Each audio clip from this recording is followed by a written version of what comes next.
Hey there, everybody. I'm Jennifer Angel. This is my planetary report for June. There's quite a lot happening in June. So this report is also on as a blog and a podcast. So you can listen to it, watch it, read it, whatever's best for you. And that's all happening from, of course, my YouTube channel. Jennifer Angel Stars, and also on jenniferangel.com. All right, so let's get started and go through this. And there's a lot of aspects this month. I haven't gone through every single one, but I touched on what I feel the main ones. Now, of course, last week concluded with the full moon in Sagittarius, so that closed off right at the end of the month, closed off May. So which was a significant time of exploration, adventure, and expansion. That's really the Sag energy. And this dynamic energy really encourages us to just step into our comfort zones, or step out of our comfort zones rather, and explore new horizons, broaden our vision. And it's really a time to just embrace that inner desire to travel, whether it's physically or travel with visions, and just seek new experiences and opportunities, and whether they're short or long distances. I mean, the Sagittarian energy is generally long distances. It brings in like an international flavor, but the main thing is that it does encourage us just to, or inspires us just to pursue our passions and to take some risk, because it's a fire sign energy.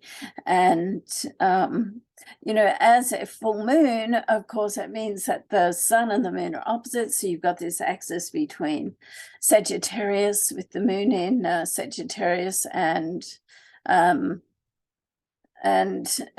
the sun over in opposite in Gemini. So it also helps to highlight our unique talents and passions, and be able to share them with the people that we love. And this is a great energy. I love the Sagittarian energy. I have Sagittarian rising, so of course I do love it.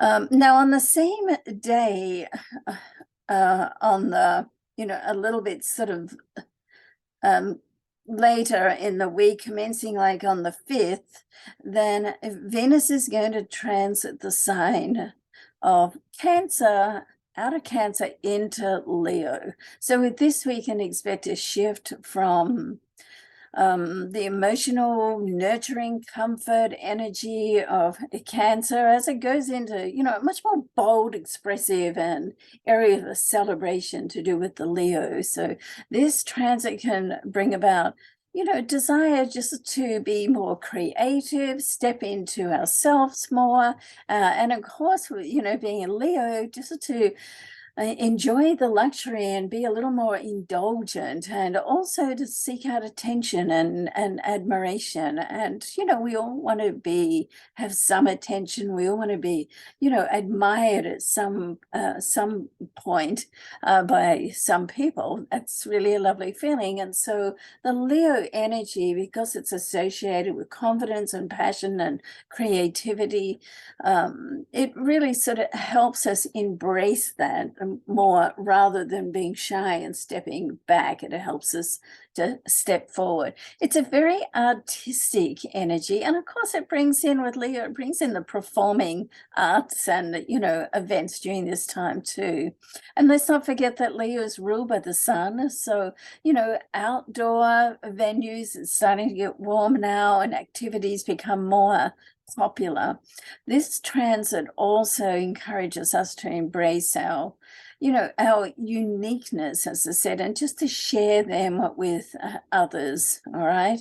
And just to bask in that warmth and radiance of, beautiful Leo vibrant energy.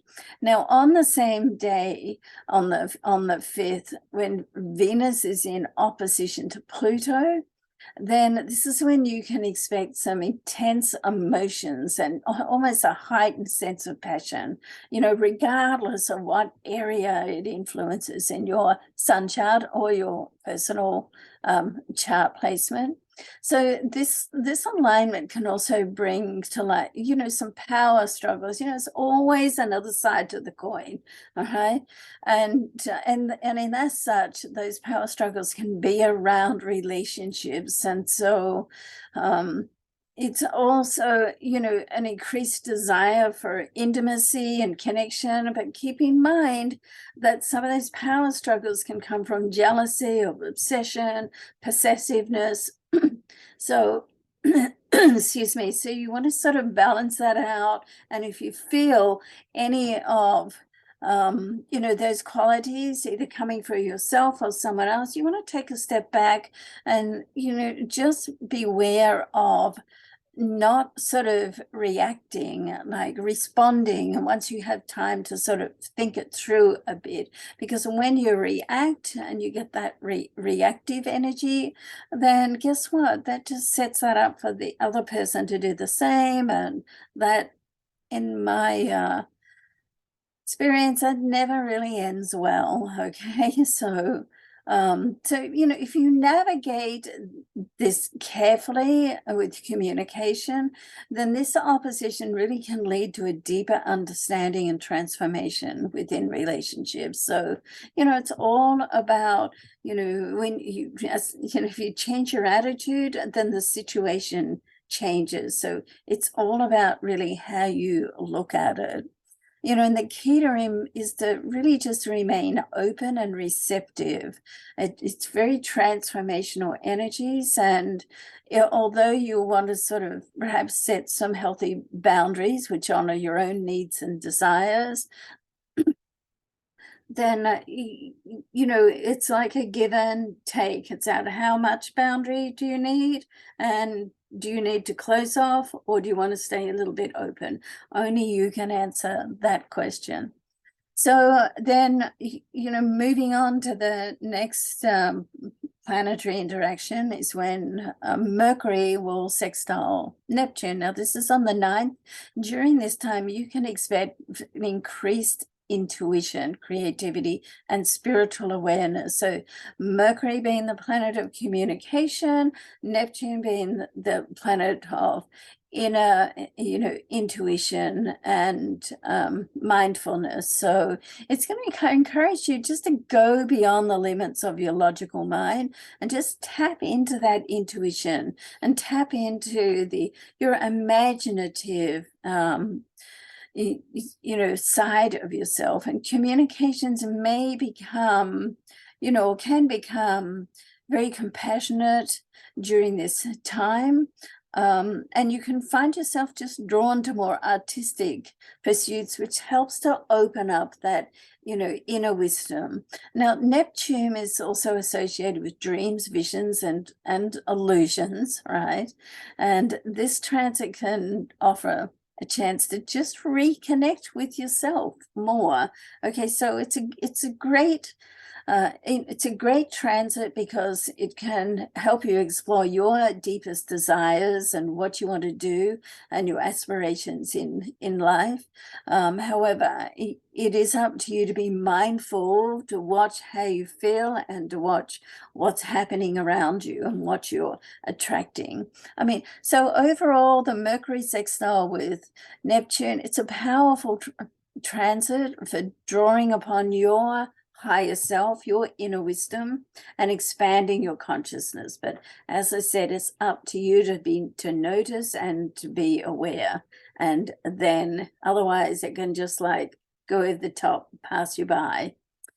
All right, so then when Mercury transits to Gemini, this is on the 11th, you can expect at this time to be just heightened communication and mental activity. Let's not forget Mercury is a thinking planet. It governs communication, education, creativity. It's the ruling planet of Gemini, and also Virgo rules 2 planets. So this transit is particularly powerful for those with strong Gemini placements in their charts. And it's a great time for brainstorming, networking, learning, sharing ideas with others. I mean, you may find yourself to be, more curious and open-minded, seeking out new information and new studies, and just allowing yourself to have a different perspective on what's going on, all right, around you. And, it's important to be mindful of any tendencies towards gossip and idle chatter as well. You best like to, before you start to talk about someone, it's like, just stop, okay? Just stop and think about it. Say, if it was about you, or would you like someone else to be saying that about you? When you put yourself in someone else's shoes, it sort of really gives another perspective on it and how you feel about it, okay? Not everything needs to be said, right? So, overall, the Mercury in Gemini, it's a very comfortable and harmonious placement because it rules Gemini, and it can bring about, some positive changes in your life. So it's, it's a great sort of placement. So this week concludes with Pluto being in its retrograde transit, going back into Capricorn from Aquarius. And as such, you can expect this to be a time of introspection and reflection, right? Because Pluto is a transformational energy, but it's very intense and powerful.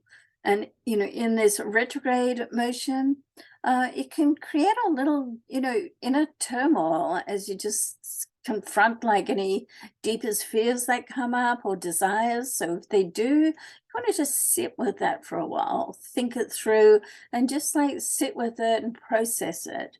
And then, release it or gain some, deeper knowledge and information about it, okay?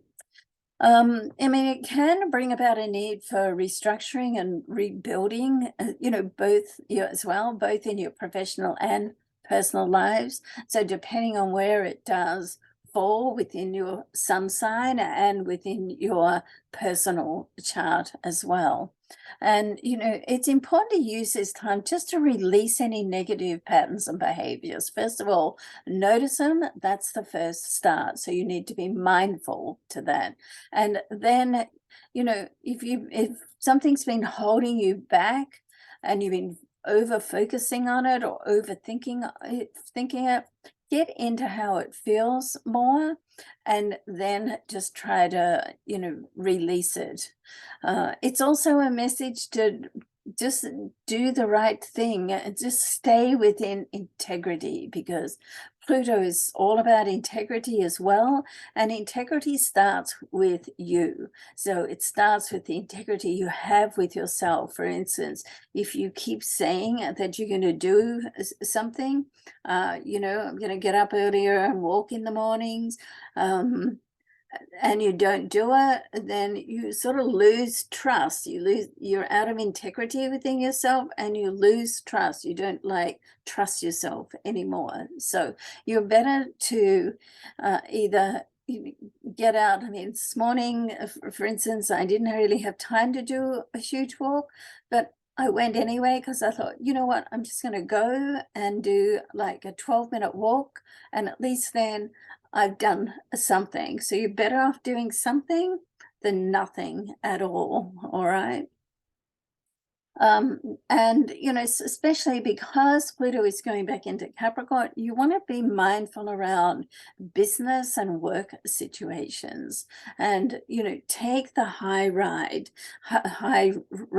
road all the time, all right? So it's really a week to tap into your dreams, hopes, your desires, and just step forward with action, okay? So you need the action, because the action, even though everything starts from a thought, and then intensifies it with your feelings and visualization, but it's really the action which make things happen. All right, so that's the key point for this week. Okay, so I hope you've enjoyed the report. I hope you enjoyed all the reports. Thank you so much for being here. I really appreciate that. And if you haven't subscribed, then I'd love that. And please share as well. All right, so have a great month. Excuse me once again. And, you know, if you'd like to reach out to me to ask any questions, then please do that.